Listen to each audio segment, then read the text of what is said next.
Alô, alô você, estudante do meu lindo Pernambuco! Prazer em revê-lo, professor Rocha na área, para mais uma aula de Geografia. Dentro da área de Ciências Humanas, essa temática que eu vou trabalhar hoje, ela é muito, mas muito importante para você. Inclusive também para você fazer uma boa argumentação num possível tema de redação. Então, não esquece, vamos começar agora. Pega teu papelzinho, tua caneta, faz aquele esboço bem legal, bem bonito, que vai te ajudar na hora de estudar e na hora de revisar os conteúdos, quando estiver bem pertinho do Enem. Ficou ansioso para saber o tema? A aula de hoje é sobre meio ambiente e sustentabilidade. Olha que coisa linda, gente. A gente está nessa pegada de geografia física, geografia na parte ambiental. A partir das próximas semanas a gente vai entrar em humana, econômica, mas já temos um bloco aí. Essa é a 6ª aula de geografia física. Se você perdeu alguma, vai lá e confere, porque é um tema muito importante para você que vai se preparar, que está se preparando, na verdade, para o Exame Nacional do Ensino Médio. Então, vamos começar comigo aí na tela.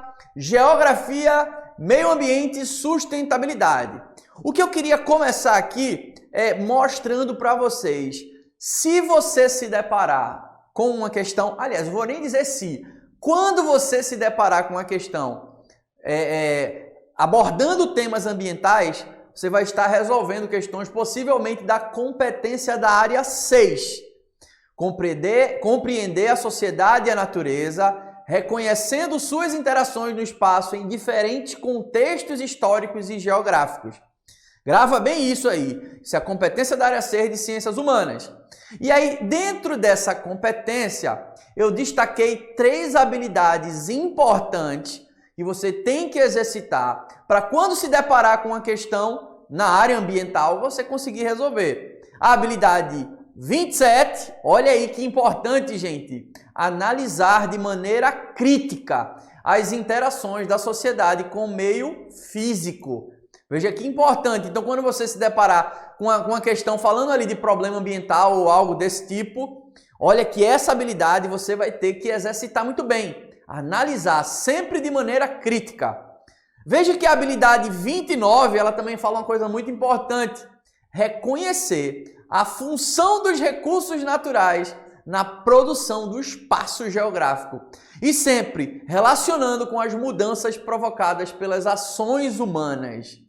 Então, é impossível, é inseparável você estudar meio ambiente sem entender e sem buscar entender aí essas relações do ser humano com o ambiente ali na transformação do espaço geográfico. E por fim, a habilidade 30, essa é super importante para você. Imagine que você abriu a prova e se deparou com uma questão sobre deslizamento de barreira, sobre enchente, sobre algum tipo de problema urbano ou problema ambiental no geral. Olha o que essa habilidade diz. Você deve avaliar a relação entre preservação e degradação da vida do planeta em diferentes escalas. Seja numa escala local, num município, num bairro, também em escala global. Então, eu quis começar essa aula mostrando essa competência e essas habilidades para você entender a lógica de como estudar essa temática, meio ambiente e sustentabilidade. Fechou? Vamos agora, de fato, para o que interessa. Eu costumo dizer que nós já estamos vivenciando uma crise ambiental. Literalmente uma crise. Uma crise que não começou hoje, mas sem dúvida nenhuma vem se intensificando nos últimos anos. Isso porque nós temos diversas evidências que mostram para nós que as coisas não estão bem. Como você está vendo aí na tela, enchentes na Líbia devastam cidade de Derna e cerca de 10 mil pessoas estão desaparecidas. Após madrugada de chuva, água invade casa e população sofre com alagamento no Grande Recife. Rio transborda e cerca de 300 pessoas deixam casas em Santa Luzia. Amazônia e Cerrado somam 96% do desmatamento no Brasil. Você vê que tem aí, eu fiz questão, volta aqui para mim, eu fiz questão de mostrar uma notícia ali que é meio que como uma causa, relatando o desmatamento da Amazônia e do Cerrado, e ao mesmo tempo algumas consequências, como é o caso da invasão da água da chuva. Eu acho interessante até o título da matéria, né? É o rio que invade a casa, é a chuva que invade a casa, é o animal que foi encontrado, um animal selvagem, sei lá, uma capivara que foi encontrada no aeroporto, que foi encontrada num terreno. Mas, na verdade, isso quando a gente analisa de uma maneira mais crítica, na verdade, são consequências das transformações que o homem vem realizando aí no espaço geográfico, na natureza como um todo. Agora eu quero mostrar uma outra coleção de reportagens. Vamos ver aí, ó. Poluição do ar mata mais do que cigarro. Isso foi um estudo que foi feito e se chegou aí a marca de 9 milhões de mortes por ano. Simplesmente ligado aí à fumaça que sai do cigarro. E a gente está falando só de fumantes ativos, não. A gente está falando de poluição gerada por cigarro, incluindo também pessoas que nunca colocaram um cigarro na boca, mas respiram. São fumantes passivos. Poluição diminui a expectativa de vida em 3 anos, conclui estudo. Ciclone no Rio Grande do Sul sobe para 47 o número de mortes. E a última ali, respirar o ar de São Paulo corresponde a fumar 4 cigarros por dia. Então, voltando para mim aqui, qual é a conclusão que nós chegamos? Estamos vivendo em crise. Essa crise já está mais do que evidente no nosso dia a dia. E eu vou trazer aqui, isso é importante você anotar, alguns pontos que justificam, que evidenciam que estamos vivendo uma crise. Eu ia dizer passando, mas literalmente vivendo, porque eu não sei se vai passar. Essa crise ambiental, coloca aí na tela. Eu vou comentar sobre algumas evidências importantes. A primeira que talvez seja a mais evidente é que nos últimos anos, catástrofes naturais, eventos extremos, inclusive do ponto de vista climático, eles estão ficando cada vez mais frequentes. Então tem algo que não está correto, né?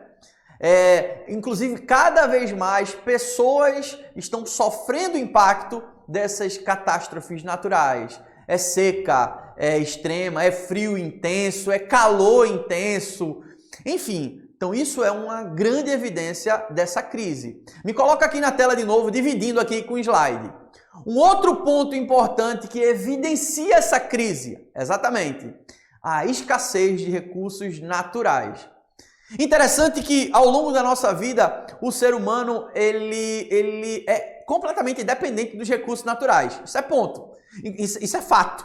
Desde o início lá do processo do desenvolvimento humano, o ser humano utilizava a natureza para sobreviver. Mas hoje, a natureza faz parte da nossa vida não só por questão de sobrevivência. Hoje, ela está inserida na nossa vida para coisas além do que é necessário para sobreviver.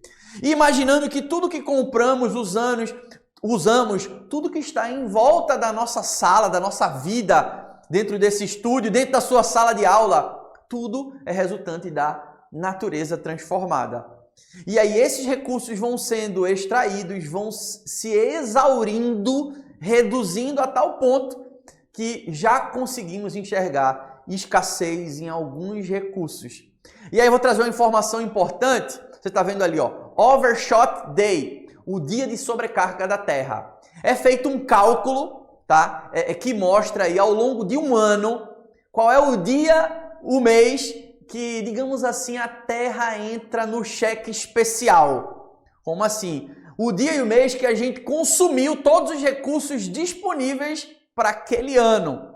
Esse é o Overshot Day. E só para vocês terem uma ideia, em 2023, esse dia já passou. Foi, se eu não estou enganado, 2 de agosto.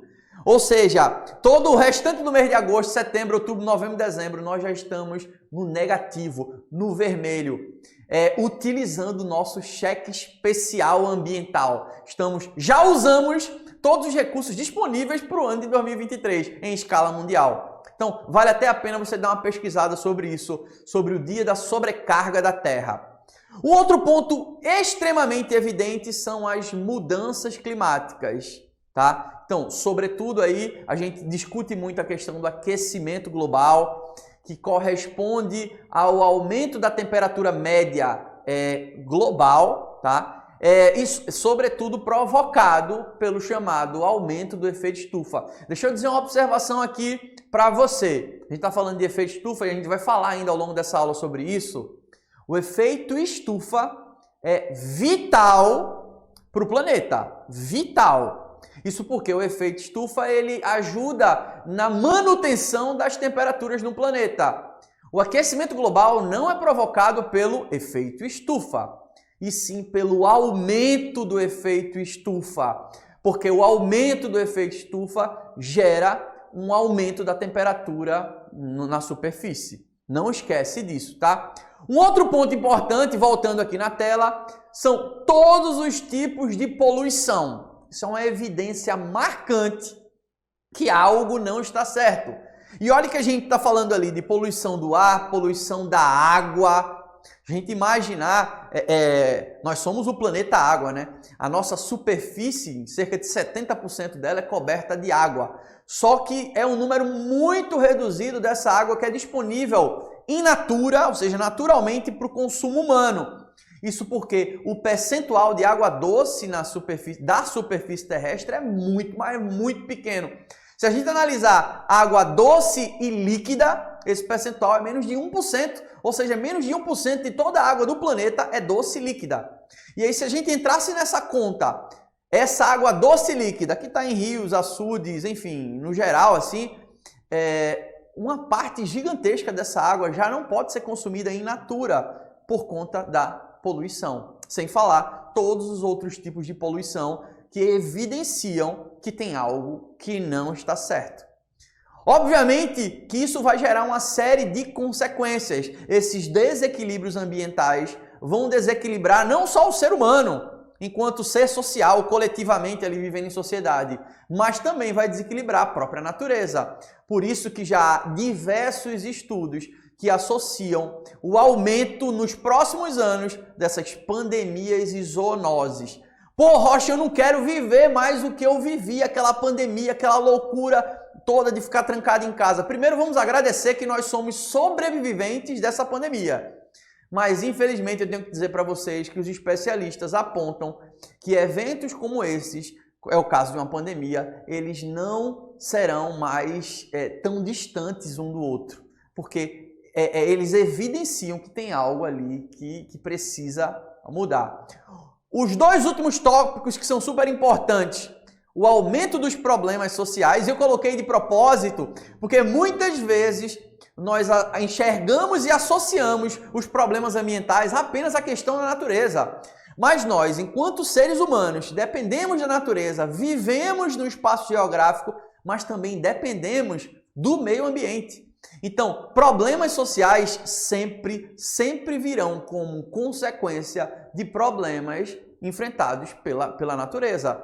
Então, é importante a gente não desassociar isso. Eu acho interessante que muitas vezes nós temos algumas datas comemorativas, né? Dia do meio ambiente, Dia da árvore. E muitas vezes nesses eventos, algumas escolas e crianças, principalmente, né, começam a discutir sobre essa temática e muitas vezes colocam essa temática como algo abstrato, né? Vamos preservar a Amazônia. Não que isso não seja importante, mas é importante relatar também, vamos preservar a nossa sala, né? O ambiente que está aqui ao nosso redor. Não matem as onças pintadas. Aí tu pega para uma criança ali e fala uma coisa dessa, primeiro que ela dificilmente vai encontrar uma onça pintada na vida dela. Então, muitas vezes esses problemas são apresentados para as pessoas como se fosse algo abstrato, distante demais. Não vamos poluir os rios, não vamos poluir os oceanos. Claro que tudo isso é importante, mas tão importante quanto é a gente cuidar da nossa natureza local. Então, um aviso, um pedido aí, principalmente para as professoras e professores de crianças, vamos trabalhar essa temática mais voltado para o nosso cotidiano ali, para o dia a dia, né? E diminuição da biodiversidade, que também é um outro problemaço. Então, eu apresentei as evidências para vocês e agora a gente vai fazer um pouco desse retrospecto. Como é que nós chegamos aqui?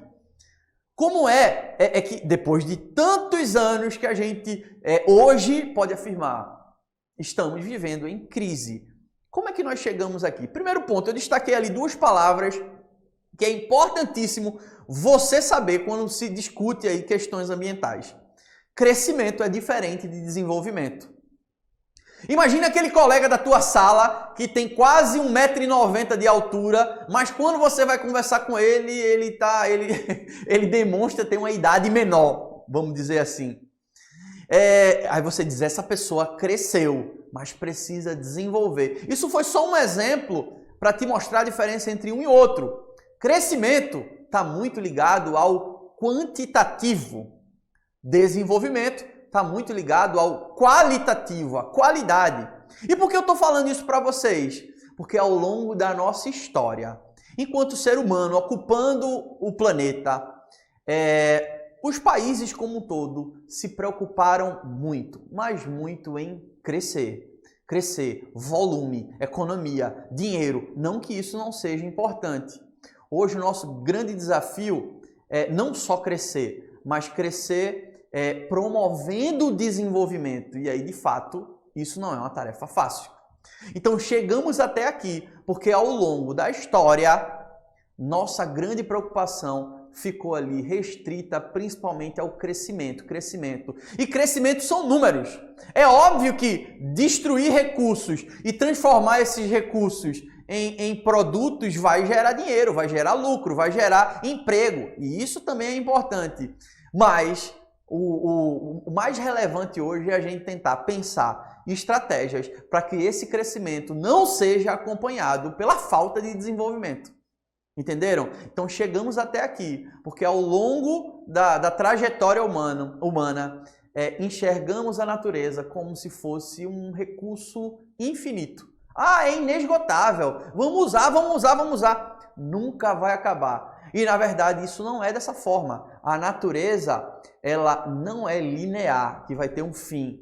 A natureza tem ciclos, mas esses ciclos precisam ser equilibrados para que eles continuem a vivenciar, né, a ocorrer. Então é um argumento interessante, de repente, para tu tratar ali sobre tema de meio ambiente numa possível redação. Seguindo aqui, vamos colocar aqui na tela, eu vou trazer alguns marcos importantes sobre o debate, sobre a discussão a respeito da questão ambiental.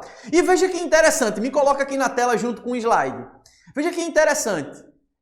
O primeiro grande evento em escala mundial, gente, em escala internacional, foi a Conferência de Estocolmo, realizada pelas Nações Unidas, a Conferência sobre o Meio Ambiente, e só em 1972. Então, claro que tiveram alguns eventos importantes, mas essa questão ambiental, muitas vezes, até esse período aí, muitas vezes ela estava ligada ali a especialistas, né? Ao biólogo, ao geógrafo, ao ambientalista, a alguns políticos, né? A pessoas restritas que enxergavam a natureza ali como algo que deveria ser preservado, que deveria ser conservado, né? Que deveria ter uma gestão interessante, eficiente.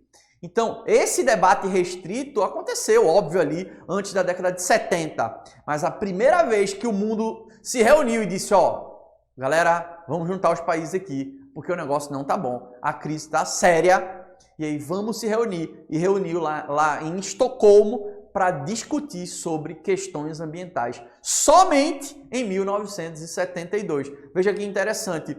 Nessa mesma, alguns anos depois, começam alguns debates, algumas reuniões para tratar de questões relativas a problemas ambientais. Muitas vezes ligados a coisas visíveis. Esse rio está poluído, esses animais estão entrando em extinção. Então, alguns estudos começaram a se aprofundar a partir dessa primeira conferência aí da década de 70.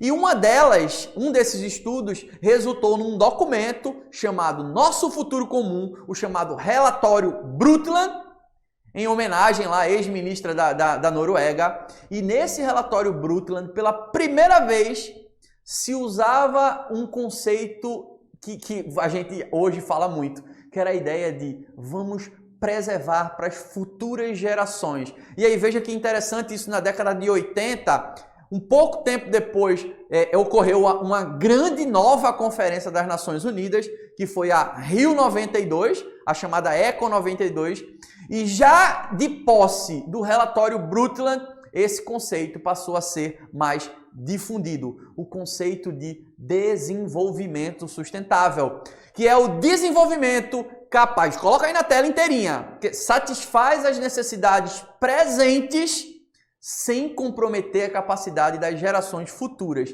de suprir suas próprias necessidades. É algo que seja sustentável do ponto de vista social, que seja sustentável do ponto de vista econômico, que seja sustentável do ponto de vista ambiental. Assim, o desenvolvimento sustentável ele está pautado nessas três esferas, social, ambiental e econômico. E veja que interessante, a nossa Constituição de 88 já traz no artigo 225, todos têm direito a um meio ambiente ecologicamente equilibrado, bem de uso comum ao povo, é essencial à sadia qualidade de vida. E veja que interessante, ele fala, impondo-se ao poder público e à coletividade, todos, o dever de defender e preservar para as presentes e futuras gerações.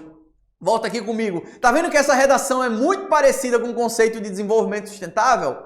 Que já aparecia lá no relatório Brundtland? Pois é, a nossa Constituição, de certa forma, ela sofreu uma influência desse pensamento voltado para a sustentabilidade. Depois desse momento aí, tivemos algumas outras conferências, tá? Principalmente voltado para questões de mudanças climáticas, que passou a ser muito forte, né? Anos antes a gente já tinha discutido ali sobre buraco na camada de ozônio, mas aí a ideia do aumento do efeito estufa, o aquecimento global, ele já começa a entrar em vigor ali com o protocolo de Kyoto da década de 90, que começa ali a discutir, digamos que foi o primeiro acordo internacional, o primeiro tratado internacional para discutir as mudanças climáticas. Olha, gente, na década de 90, gente. Veja que interessante, um pouco depois da Eco 92. Os debates, de fato, começaram a ficar melhores. Eu lembro ali que depois da Rio 92, né, surgiu um programa bem interessante, que foi o programa da Agenda 21, onde os países desenvolviam estratégias para aplicar ali medidas que pudessem agregar o desenvolvimento e o equilíbrio na questão natural. Hoje, o principal tratado aí que a gente ouve muito, que de repente pode aparecer numa prova, é o chamado Acordo de Paris, que é um compromisso internacional que foi assinado lá na COP 2015 para diminuir as emissões de gases causadores do efeito estufa para tentar mitigar, reduzir, impedir o aumento da temperatura acima de 2 graus.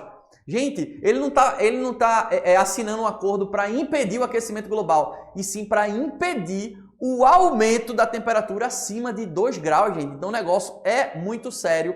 Inclusive temos algumas metas importantes do Acordo de Paris, eu quero mostrar para vocês aí na tela, ó. Meta do Brasil, redução na emissão de gases até 2030, restaurar florestas, converter aí boa parte da nossa matriz energética pautado nas energias renováveis. Então talvez seja hoje aí o acordo mais importante dentro dessa questão ambiental. Um tema relevante, volta aqui para mim, e que eu tenho certeza que você vai se deparar com algum tipo de questão voltado para a sustentabilidade. Eu quero fazer um desafio para você que está assistindo essa aula. Que tal escrever uma redação com o tema Meio Ambiente e Sustentabilidade?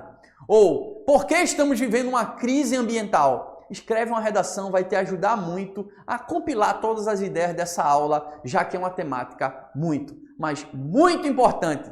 Eu espero que você tenha curtido essa aula, compartilhe aí com teu amigo lá da sala e tamo junto cada semana com um tema melhor e mais atual para te ajudar lá na prova de Ciências Humanas e, enfim, na prova do Enem como um todo. Um grande abraço, Marcelo Rocha na área, valeu, até a próxima!